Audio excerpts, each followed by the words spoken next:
Hi and welcome to Last Watch. For watch rescue number 2, I have a 10-year-old watch with some blemishes on the crystal.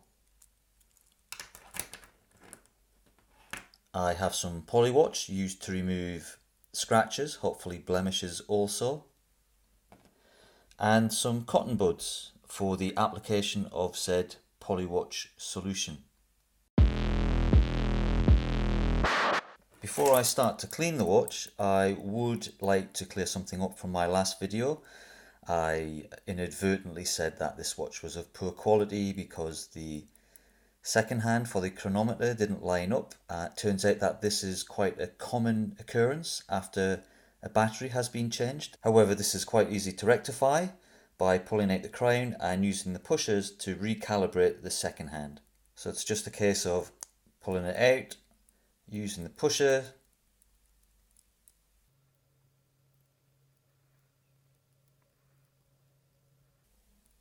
until you finally get back to the 12 o'clock position.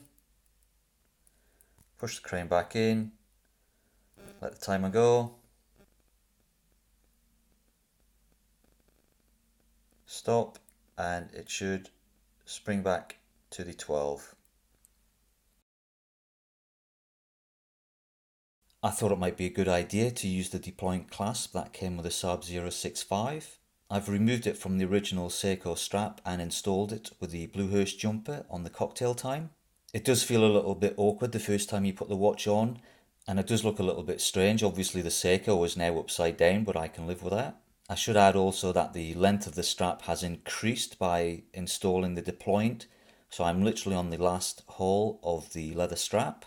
If you're on anything less than a 7-inch wrist like myself, then you may want to reconsider before you install the Deployant onto your leather strap. However, once you've got the Deployant and the strap and the watch in place on the wrist, it is quite comfortable. As I'm fairly new to watches, I really don't have that muscle memory that most people have when it comes to bracelets, so it's not really that awkward for me to put this watch on with a reverse bracelet. I'm quite happy with the fit and feel. I'll leave it on the watch, see how we get on with it, and I'll keep you guys up to date. So onto the cleanup. I'm not exactly sure how much solution to use, so I'll be quite liberal with it. I'm doing this through the camera. It's a case of adding a couple of drops, I think. And then it says to polish for approximately 2 to 3 minutes quite vigorously.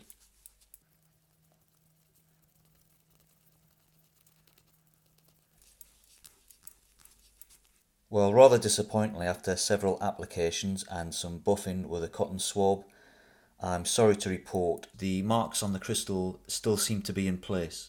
I do, however, have my suspicions that the marks in question may very well be on the inside of the watch underneath the crystal, possibly fungal in nature after spending many years inside a drawer.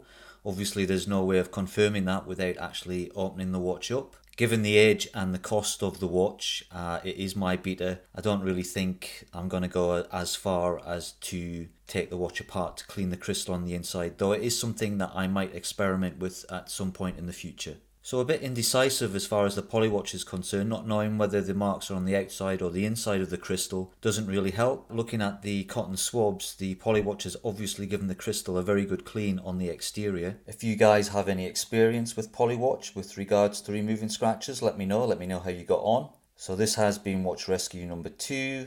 Bit of a failure, terribly sorry on that one. Anyway, thank you for watching my videos. Keep an eye out for the next one. Please feel free to like and carry on subscribing to the channel, and hopefully I'll see you guys soon.